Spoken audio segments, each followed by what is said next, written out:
ngày 4 tháng 10 năm 1957. Đối với người dân Mỹ, đây chỉ là một buổi tối thứ Sáu bình thường. Nhưng đối với các chính khách tại Washington, đây lại là một đêm khó quên. Vệ tinh nhân tạo đầu tiên trong lịch sử loài người, Sputnik 1, đã bay ngang qua bầu trời nước Mỹ và liên tục phát ra những tiếng bíp bíp. Thậm chí, ngay cả các đài phát thanh nghiệp dư cũng có thể bắt được tín hiệu này. Mỗi tiếng bíp vang lên dường như đều là một lời chế giễu dành cho nước Mỹ. Chớ trêu thay, vệ tinh đầu tiên trong lịch sử nhân loại này lại đến từ đối thủ lớn nhất của họ trong thời kỳ chiến tranh lạnh, Liên Xô, quốc gia được mệnh danh là người khổng lồ đỏ.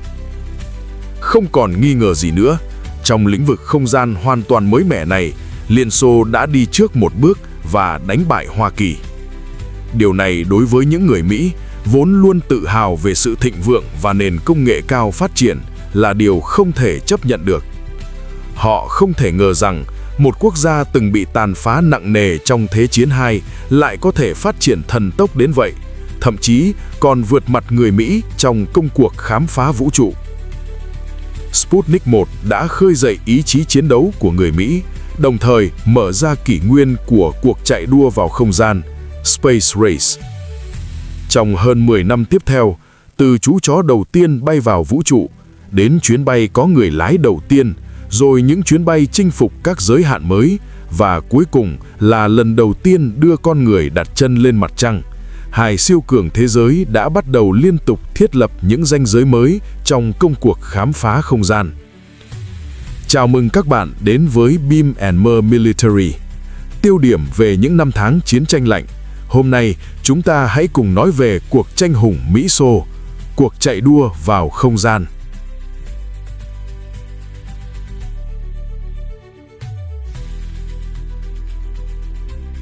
Vào giai đoạn cuối của Thế chiến II, một loại vũ khí mới đến từ Đức Quốc xã đã nhanh chóng thu hút sự chú ý của cả Mỹ và Liên Xô. Nó có thể được phóng từ khoảng cách 300 km, mang theo một tấn thuốc nổ và tấn công mục tiêu với tốc độ vượt quá Mach 4, gấp 4 lần tốc độ âm thanh. Đó chính là tên lửa V2. Ở thời điểm bấy giờ, việc đánh chặn loại vũ khí này gần như là điều không tưởng. Chính vì vậy, cả Mỹ và Liên Xô đều khao khát muốn sở hữu nó. Sau khi Thế chiến II kết thúc, Hoa Kỳ thông qua chiến dịch kẹp giấy Operation Paperclip đã chiêu mộ được hàng loạt kỹ sư tên lửa, bao gồm cả Wernher von Braun, đồng thời tiện tay mang đi gần như toàn bộ số tên lửa V2 thành phẩm hiện có. Trong khi đó, Liên Xô chỉ thu nhận được một phần nhỏ nhân lực cùng một số bán thành phẩm V2 và tài liệu thiết kế. Tuy nhiên, điều này không làm ảnh hưởng đến công tác nghiên cứu và phát triển của Liên Xô, bởi lẽ họ cũng sở hữu chuyên gia tên lửa hàng đầu của riêng mình, đó chính là Sergei Korolev. Mặc dù Wernher von Braun và Sergei Korolev chưa từng biết nhau, nhưng họ đều cùng ấp ủ một giấc mơ chung, khám phá vũ trụ. Và việc nghiên cứu, phát triển tên lửa chính là con đường tất yếu để hiện thực hóa giấc mơ đó. Vào giai đoạn đầu của chiến tranh lạnh, định hướng phát triển quân sự của Mỹ và Liên Xô có đôi chút khác biệt. Mặc dù người Mỹ đã chiêu mộ được nhân tài hàng đầu như Wernher von Braun, nhưng do e ngại về lý lịch Đức Quốc xã của ông, họ quyết định tạm thời không trọng dụng ông này. Hướng phát triển quân bị chủ yếu của Mỹ khi đó đều tập trung vào máy bay ném bom và tàu ngầm. Tuy nhiên, Liên Xô lại hoàn toàn trái ngược với Mỹ. Năm 1949, họ đã nghiên cứu và chế tạo thành công quả bom nguyên tử đầu tiên của mình. Nhưng vấn đề nảy sinh ở việc làm thế nào để vận chuyển và ném gã khổng lồ này. Vào thời điểm đó, Liên Xô không sở hữu một phi đội máy bay ném bom chiến lược tiên tiến và hùng hậu để thực hiện nhiệm vụ tấn công hạt nhân, như Mỹ. Nói cách khác, mặc dù họ có vũ khí hạt nhân, nhưng lại thiếu khả năng ném chúng xuống lãnh thổ Hoa Kỳ. Nếu chỉ dựa vào các phương thức truyền thống để xây dựng lực lượng hạt nhân, Liên Xô tuyệt đối không thể nào cạnh tranh nổi với Mỹ. Họ buộc phải cân nhắc xây dựng một nền tảng mang phóng kiểu mới để lật ngược thế cờ bất lợi này. Chính vì vậy, họ bắt đầu quy mô lớn việc sao chép và cải tiến tên lửa V2. Trong quá trình này, người Liên Xô không ngừng học hỏi kiến thức liên quan, tích lũy kinh nghiệm quý báu và thử nghiệm các công nghệ tiên phong. Từng bước một, họ dần tiến tới vị trí mũi nhọn trong lĩnh vực nghiên cứu tên lửa. Tháng 5 năm 1957, Liên Xô đã chế tạo thành công tên lửa đạn đạo liên lục địa ICBM đầu tiên trên thế giới, tên lửa R-7. Với tầm bắn đạt tới 11.000 km và khả năng mang theo đầu đạn nặng 5 tấn, nó đã thừa sức đảm nhận trọng trách ném bom hạt nhân thẳng tới lãnh thổ Hoa Kỳ. Có được tên lửa R-7 trong tay, Korolev biết rằng ông lại tiến thêm một bước gần hơn đến giấc mơ chinh phục không gian của mình. Ông bèn nhân cơ hội này để chào mời các nhà lãnh đạo Liên Xô về kế hoạch phóng vệ tinh vào vũ trụ. Ông thuyết phục rằng có thể sử dụng R-7 để phóng một vệ tinh gián điệp lên không gian nhằm chụp trộm các cơ sở quân sự của người Mỹ. Tuy nhiên, giới lãnh đạo Liên Xô lại chẳng hề mặn mà với ý tưởng này, không mua. Họ chỉ quan tâm duy nhất đến việc làm thế nào để dùng đòn tấn công hạt nhân hủy diệt nước Mỹ, chứ chẳng có thời gian đâu mà bận tâm đến mấy cái kế hoạch không gian. Cùng lúc đó, ở bên kia bán cầu tại Hoa Kỳ, Wernher von Braun cũng đang vấp phải sự cự tuyệt ở khắp mọi nơi. Quân đội Mỹ khi ấy không hề ủng hộ dự án của ông. Người duy nhất tỏ ra hứng thú với kế hoạch không gian lại là Disney. Họ đang trong quá trình chuẩn bị xây dựng khu công viên chủ đề Thế giới tương lai, Tomorrowland, và kế hoạch không gian mà von Braun vẽ ra lại hoàn toàn phù hợp với chủ đề này. Chính vì vậy, Disney đã mời von Braun xuất hiện trên chương trình truyền hình vào khung giờ vàng của họ để trình bày về kế hoạch chinh phục vũ trụ trước toàn thể người dân Mỹ. Hơn 42 triệu khán giả Mỹ đã theo dõi chương trình này. Disney đạt được hiệu quả tuyên truyền mỹ mãn, còn von Braun cũng ngay lập tức thu hút lại sự chú ý của giới quân sự và chính quyền Mỹ. Họ quyết định chính thức khởi động kế hoạch phóng vệ tinh nhân tạo. Tin tức này rất nhanh chóng đã truyền đến tai của Korolev. Ông lập tức mang những bài báo cáo liên quan đến tìm gặp các nhà lãnh đạo Liên Xô và nói: "Chúng ta hiện đang sở hữu tên lửa lớn nhất thế giới. Chỉ cần các đồng chí ra lệnh một tiếng, tôi có thể triển khai ngay kế hoạch phóng vệ tinh nhân tạo. Đây là cơ hội ngàn năm có một để phô diễn sức mạnh của Liên Xô trước toàn thế giới. Chẳng lẽ chúng ta lại định dâng hai tay vinh dự này cho người Mỹ sao?" Dưới sự thuyết phục của Korolev, Đảng Cộng sản Liên Xô đã thông qua phương án phóng vệ tinh nhân tạo, đồng thời yêu cầu phải triển khai hỏa tốc. Mệnh lệnh là nhất định phải giành lấy vị trí số 1. Ngày 4 tháng 10 năm 1957, vệ tinh Sputnik 1 được phóng thành công từ sân bay vũ trụ Baikonur, chính thức nổ phát súng đầu tiên khai màn cho cuộc chạy đua vào không gian. Chỉ một tháng sau, Liên Xô lại tiếp tục phóng Sputnik 2. Lần này, nó không đơn thuần chỉ là một quả cầu biết kêu bíp bíp nữa. Liên Xô đã đưa một chú chó tên là Laika vào vũ trụ, nới rộng khoảng cách dẫn trước và thu hút sự chú ý của toàn thế giới. Điều này khiến người Mỹ vô cùng nóng mắt. Họ buộc phải tăng tốc độ ngay lập tức. Một tháng sau đó, tháng 12 năm 1957, vệ tinh đầu tiên của Mỹ, Vanguard TV3, đã xuất hiện trên bệ phóng. Vào thời điểm đó, Tổng thống Mỹ Eisenhower không muốn vệ tinh nhân tạo đầu tiên của họ lại được phóng bằng tên lửa do người Đức nghiên cứu, ám chỉ nhóm của von Braun. Vì vậy, nhiệm vụ phóng được giao cho Hải quân Hoa Kỳ. Vanguard TV3 được đặt trên một tên lửa đẩy giá rẻ và hầu như chưa được thử nghiệm kỹ càng. Nhưng bất chấp điều đó, sự kiện này vẫn thu hút sự quan tâm khổng lồ của công chúng Mỹ. Vào ngày phóng, mũi Canaveral bị vây kín, đông đến mức nước chảy không lọt. Đầu đầu cũng thấy những người dân muốn tận mắt chứng kiến khoảnh khắc vệ tinh đầu tiên của nước Mỹ bay lên trời. Ống nhòm tại các cửa hàng xung quanh đều bị mua sạch. Dưới sự chứng kiến của hàng vạn cặp mắt, quá trình phóng đã bước vào giai đoạn đếm ngược cuối cùng.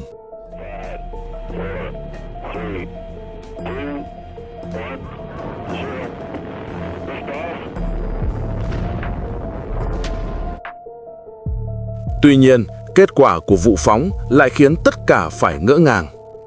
Hải quân Mỹ đã có một màn trình diễn thất bại ê chề, một cú ngã đau. Tên lửa mới chỉ rời bệ phóng chưa đầy 1 mét thì đã phát nổ và tan tành xác pháo. coi như cũng đã cho đám đông khán giả hiếu kỳ được chứng kiến một cảnh tượng hoành tráng. Rất nhanh chóng, tin tức về vụ việc đã chiếm trọn trang nhất các mặt báo, trở thành chủ đề được bàn tán sôi nổi nhất trên toàn nước Mỹ. Tai nạn này khiến chính phủ Mỹ cảm thấy vô cùng nhục nhã. Họ lập tức gia tăng đầu tư cho thám hiểm không gian và đưa hàng loạt công nghệ tiên tiến vào sử dụng. Wernher von Braun cuối cùng cũng được phép tiếp quản dự án không gian. Loại tên lửa Redstone mà ông nghiên cứu cho lục quân Mỹ này đã có đất dụng võ. Von Braun sử dụng tên lửa Redstone làm tầng đẩy thứ nhất để phát triển nên tên lửa đẩy Juno 1. Ông chính thức gánh vác trọng trách to lớn, thực hiện nhiệm vụ phóng vệ tinh đầu tiên của nước Mỹ. Tháng 2 năm 1958, thực tế là 31 tháng 1 năm 1958 theo giờ Mỹ, Hoa Kỳ thực hiện phóng lại lần nữa. Lần này, mọi thứ thuận lợi hơn nhiều. Tên lửa kích hoạt và bay lên thành công, đưa vệ tinh Explorer 1, nhà thám hiểm 1 vào quỹ đạo ổn định, chính thức mở ra màn dạo đầu cho công cuộc khám phá vũ trụ của Hoa Kỳ. Để nhanh chóng đuổi kịp Liên Xô trong lĩnh vực không gian, năm 1958, Tổng thống Eisenhower đã ra lệnh thành lập Cơ quan Hàng không và Vũ trụ Hoa Kỳ, hay còn gọi là NASA, nhằm hợp nhất mọi nguồn lực để chuyên tâm vào việc thám hiểm vũ trụ. Người Mỹ vốn không cam tâm khi đã 2 lần để thua trước Liên Xô trong lĩnh vực hàng không vũ trụ, ngay lập tức bắt tay vào triển khai một kế hoạch mới. Lần này, họ quyết tâm phải vượt mặt lời Liên Xô để đưa người phi hành gia đầu tiên vào không gian. Cùng năm đó, NASA đã tuyển chọn gắt gao từ lực lượng không quân và hải quân, thủy quân lục chiến để tìm ra 7 phi công xuất sắc nhất làm ứng cử viên phi hành gia tương lai. 7 con người này sẽ cùng cạnh tranh cho một mục tiêu duy nhất, đó là tham gia vào dự án đưa người vào vũ trụ đầu tiên của Hoa Kỳ, dự án Mercury, Project Mercury. Để thích nghi với quy trình nhiệm vụ đầy rẫy những ẩn số và môi trường không gian khắc nghiệt, 7 người họ phải trải qua vô vàn bài kiểm tra thể chất và tâm lý. Họ bị trói chặt vào đủ loại máy móc, lặp đi lặp lại việc thử thách giới hạn chịu đựng của bản thân. Từ huấn luyện chống chóng mặt, chịu nhiệt, chịu quá tải trọng trường, G-force, cho đến bay khi bị bịt mắt, mô phỏng môi trường không trọng lực và các bài kiểm tra tâm lý. Vô số hạng mục huấn luyện được đưa ra chỉ để tôi luyện họ thành những chiến binh toàn năng nhất, sẵn sàng chấp nhận những thử thách cam go nhất. Đối với những ứng viên phi hành gia này, khoang lái nhiệm vụ ban đầu trông chẳng giống buồng lái máy bay là bao, mà nó giống như việc ngồi trên một quả đạn pháo hơn. Phi hành gia hầu như không có không gian để thao tác điều khiển, tất cả đành phải phó mặc cho số phận. Tất nhiên, chỉ có phi hành gia thôi là chưa đủ. Họ còn cần phải có tên lửa đẩy đủ mạnh mẽ và ổn định để hỗ trợ cho dự án này. Vì lẽ đó, NASA bắt đầu thực hiện các nhiệm vụ thử nghiệm với tần suất dày đặc. Trong suốt năm 1959, Hoa Kỳ đã thực hiện tổng cộng 20 lần phóng thử, nhưng chỉ có 8 lần thành công. Tình hình thực sự không mấy khả quan. Tháng 11 năm 1960, sứ mệnh Mercury 1. NASA bắt đầu tiến hành các công tác thử nghiệm tiền trạm cho chuyến bay có người lái. Họ chuẩn bị phóng một khoang tàu rỗng, không có người, để ghi lại các dữ liệu liên quan. Tuy nhiên, lần này họ lại tiếp tục có một màn trình diễn thất bại ê chề. Tên lửa vừa đánh lửa chưa đầy 1 giây thì động cơ đã tắt ngấm. Nhưng tháp thoát hiểm lại phản ứng cực nhanh, vút một cái tách rời khỏi tên lửa, kéo theo khoang tàu. Vụ phóng thất bại này vô tình lại khiến chương trình không gian của Mỹ thêm một lần muối mặt. Đã 3 năm trôi qua kể từ khi NASA khởi động dự án đưa người vào vũ trụ, nhưng họ dường như vẫn dậm chân tại chỗ. Tân Tổng thống Kennedy rất không hài lòng về ảnh hưởng của sự kiện này. Ông cho rằng điều này làm nước Mỹ mất mặt trước toàn thế giới, trong khi người Liên Xô lại có thể nhân cơ hội đó để tuyên truyền rầm rộ về sự tiến bộ của họ. Kennedy yêu cầu NASA phải đẩy nhanh tiến độ, không thể để Liên Xô cướp hết mọi ánh hào quang. Ngày 31 tháng 1 năm 1961, 2 tháng sau thất bại của Mercury 1, sứ mệnh Mercury 2 chính thức lên sàn. Lần này, NASA quyết định đặt một con tinh tinh vào khoang tàu để thử nghiệm xem liệu loài linh trưởng có thể sống sót thuận lợi trong không gian hay không. Chú tinh tinh này tên là Ham, một cá thể tinh anh được tuyển chọn từ hơn 40 con tinh tinh khác. Để thu thập các chỉ số sinh tồn trong quá trình thực hiện nhiệm vụ, Ham được gắn đầy các thiết bị y tế, sau đó được đưa vào một khoang kín nhỏ hẹp. Khoang kín này đóng vai trò như bộ đồ phi hành gia của Ham, giúp kiểm soát áp suất, nhiệt độ và nồng độ oxy, bảo vệ chú khỏi môi trường không gian khắc nghiệt. Thành bại của nhiệm vụ này là tối quan trọng. Nó quyết định xem liệu dự án đưa con người vào vũ trụ có thể tiếp tục hay không. Khởi đầu thuận lợi, tên lửa đánh lửa thành công và bay lên. Tuy nhiên, ngày vui ngắn chẳng tày gang. Trong quá trình bay lên, do một van nhiên liệu bị hỏng, góc bay của tên lửa đẩy ngày càng lớn hơn so với dự kiến. Điều này khiến Ham phải chịu lực gia tốc lớn hơn nhiều so với tính toán, lên tới khoảng 17 G. Sự cố bất thường này đã kích hoạt hệ thống tên lửa thoát hiểm khẩn cấp sớm hơn dự định, khiến khoang tàu bị bắn ra ở độ cao 250 km so với mặt đất. Việc này dẫn đến tên lửa hãm tốc bị vứt bỏ quá sớm, kéo theo hệ quả là khoang tàu lao vào bầu khí quyển với tốc độ quá nhanh. Khi tái nhập khí quyển, Ham lại phải chịu thêm lực hãm lên tới 14,7 G. Không ai biết liệu chú tinh tinh này có thể chịu đựng nổi sự dày vò khủng khiếp đó hay không. Sau chuyến bay kéo dài 16 phút 39 giây, khoang tàu của Ham rơi xuống Đại Tây Dương. Đội cứu hộ nhanh chóng trục vớt và kiểm tra tình trạng của chú. May mắn thay, ngoại trừ việc bị trầy xước ở mũi và hơi mất nước, Ham không gặp vấn đề gì nghiêm trọng. Kết quả chuyến bay thử nghiệm của Ham chắc chắn đã làm tăng gấp bội sự tự tin cho NASA. Họ quyết định tăng tốc, tranh thủ hoàn thành kỳ tích đưa người vào vũ trụ trước Liên Xô. Tuy nhiên, ngay khi NASA vừa mới chốt xong danh sách phi hành gia đầu tiên chưa được bao lâu, một tin tức chấn động từ Liên Xô đã chiếm trọn trang nhất của mọi tờ báo toàn cầu. Ngày 12 tháng 4 năm 1961, Liên Xô đã phóng thành công tàu vũ trụ Phương Đông 1, Vostok 1, trở thành quốc gia đầu tiên đưa con người vào vũ trụ. Người đó tên là Yuri Gagarin. Gagarin là con trai của một thợ mộc Liên Xô sống sót sau Thế chiến II. Anh vừa mới tốt nghiệp trường hàng không. Gagarin rất điển trai, đầy sức hút và sở hữu một nụ cười mê hoặc lòng người.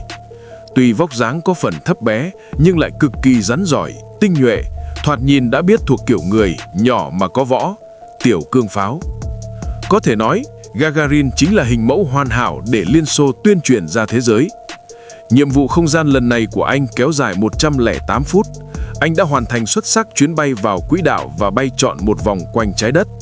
Trên trang đầu tiên của cuốn lịch sử du hành vũ trụ nhân loại, cái tên Liên Xô đã được in đậm. Thành tựu này một lần nữa đẩy người Mỹ xuống đáy vực tuyệt vọng. Liên Xô đã chiếm trọn ánh nhìn của toàn thể nhân loại, còn nước Mỹ lầm lũi theo sau, thậm chí chẳng được chia lấy một chút vụn bánh nào. 3 tuần sau khi Gagarin trở về từ vũ trụ, NASA cũng chuẩn bị đưa phi hành gia Mỹ đầu tiên lên trời. Tên của anh là Alan Shepard. Nhưng khác với chuyến bay vào quỹ đạo của Gagarin, tên lửa đẩy Redstone chở Shepard không đủ động lực để giúp tàu vũ trụ thoát hoàn toàn khỏi lực hút trái đất. Do đó, đây sẽ chỉ là một nhiệm vụ bay dưới quỹ đạo, suborbital, với độ khó thấp hơn nhiều so với bay vào quỹ đạo. Ngày 5 tháng 5 năm 1961, dưới sự theo dõi sát sao của toàn thể người dân Mỹ, tàu Mercury 3 Freedom 7 được phóng thành công. Mặc dù không đi vào quỹ đạo bao quanh trái đất, nhưng độ cao cực đại 187 km vẫn đủ để Shepard cảm nhận được vẻ đẹp tráng lệ của vũ trụ. Toàn bộ chuyến bay chỉ kéo dài khoảng 15 phút, sau đó Shepard đã trở về an toàn. Tuy nhiệm vụ lần này không thể so sánh với kỳ tích của Gagarin, nhưng nó cũng được coi là lời đáp trả trực diện của phía Mỹ dành cho Liên Xô. Thế nhưng, lãnh đạo Liên Xô Nikita Khrushchev lại tỏ ra rất coi thường sự kiện này. Ông cho rằng so với Vostok 1, cú phóng của Mỹ tối đa chỉ được coi là một cú nhảy của con bọ chết không đáng nhắc tới. Nhưng đối với người Mỹ, đây là một cơ hội tuyệt vời để khích lệ tinh thần, đại tuyên truyền. 3 tuần sau khi kết thúc nhiệm vụ, Shepard đã đến Nhà Trắng để nhận sự biểu dương trực tiếp từ Tổng thống Kennedy. Đối với Alan Shepard, chúng tôi vô cùng tự hào về anh ấy. Và thế là, khi Tổng thống đang tiến hành nghi thức trao tặng và nói, tôi xin trao tặng anh tấm huy chương này, thì tấm huy chương trượt ra khỏi hộp và rơi thẳng xuống sàn nhà. Tổng thống liền cúi xuống nhặt nó lên và nói bằng cái giọng junkie vùng New England đặc sệt của mình. Này Shepard, tôi trao tặng anh tấm huy chương này từ dưới đất đi lên đấy nhé. Phải thừa nhận rằng, khả năng ứng biến tại chỗ của Kennedy vô cùng xuất sắc.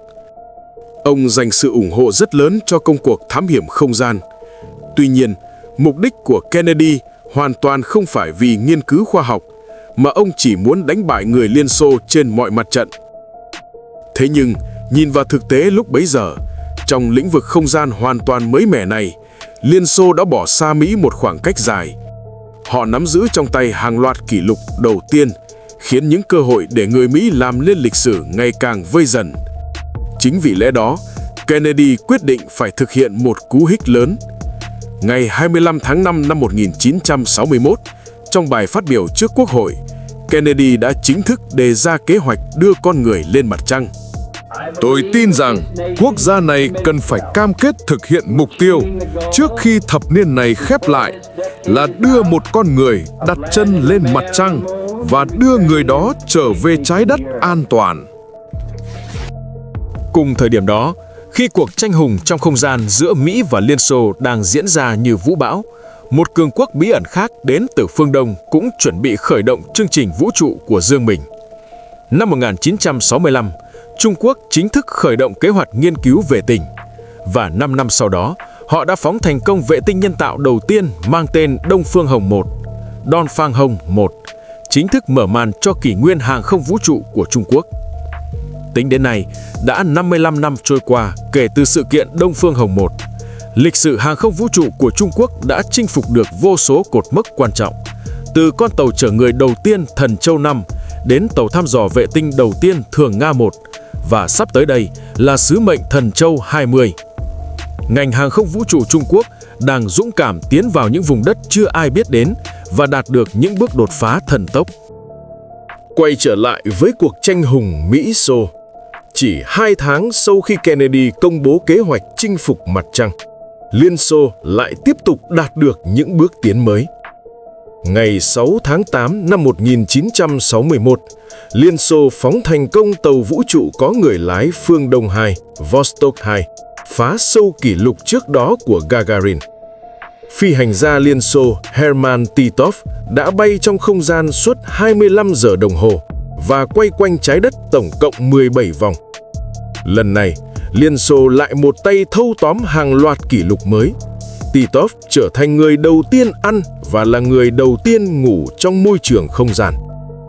Đối mặt với những bước tiến vũ bão của Liên Xô, NASA dường như đã quen với việc này. Họ dần chấp nhận thân phận kẻ về nhì. Việc đuổi kịp và vượt mặt nhanh chóng lúc này là bất khả thi. Giờ đây, họ chỉ có thể phát triển chắc chắn, xây dựng nền móng vững vàng và từng bước thúc đẩy dự án Mercury. Ngày 20 tháng 2 năm 1962, sau 2 chuyến bay thử nghiệm dưới quỹ đạo của Shepard và Grissom, NASA đã sẵn sàng cho sứ mệnh bay vào quỹ đạo thực sự của mình, sứ mệnh Mercury Atlas 6. Phi hành gia John Glenn đã chuẩn bị kỹ lưỡng mọi thứ. Vào lúc 2 giờ 47 phút chiều cùng ngày, nhiệm vụ chính thức bắt đầu.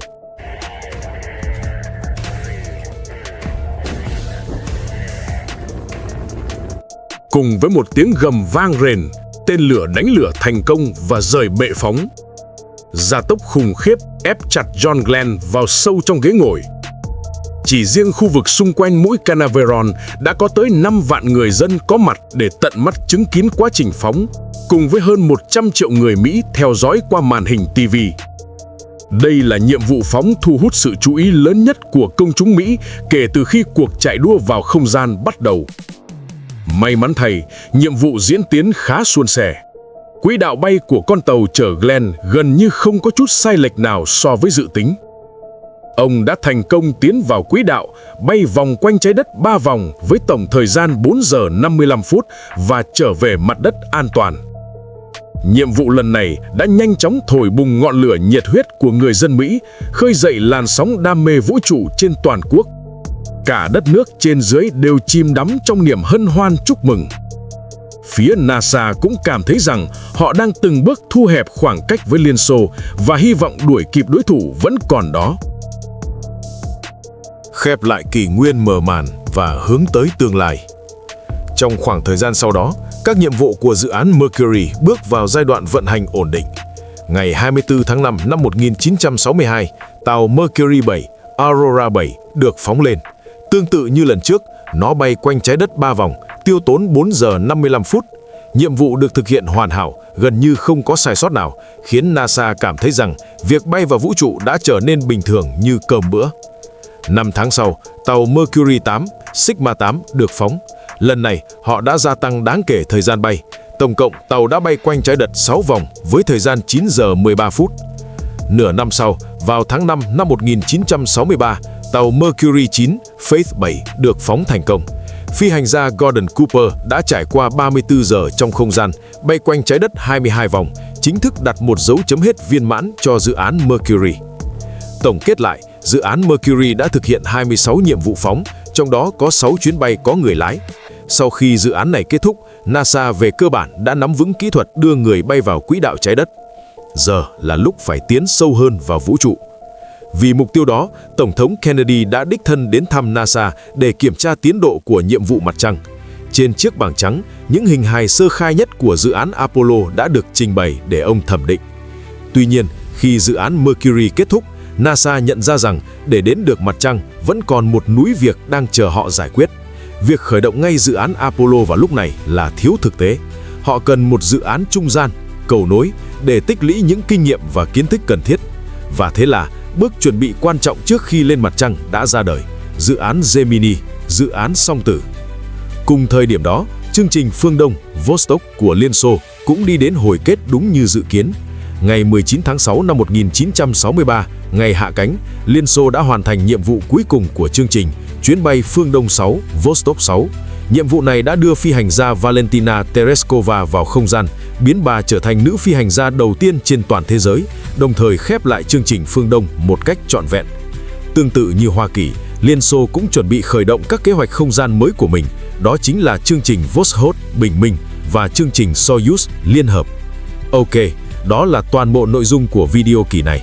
Nếu các bạn thích, đừng quên ấn like, share và subscribe nhé. Combo 3 liên hoàn. Nếu mọi người hứng thú với các diễn biến tiếp theo của lịch sử hàng không vũ trụ, hãy để lại bình luận cho tôi biết. Hẹn gặp lại các bạn trong video tiếp theo.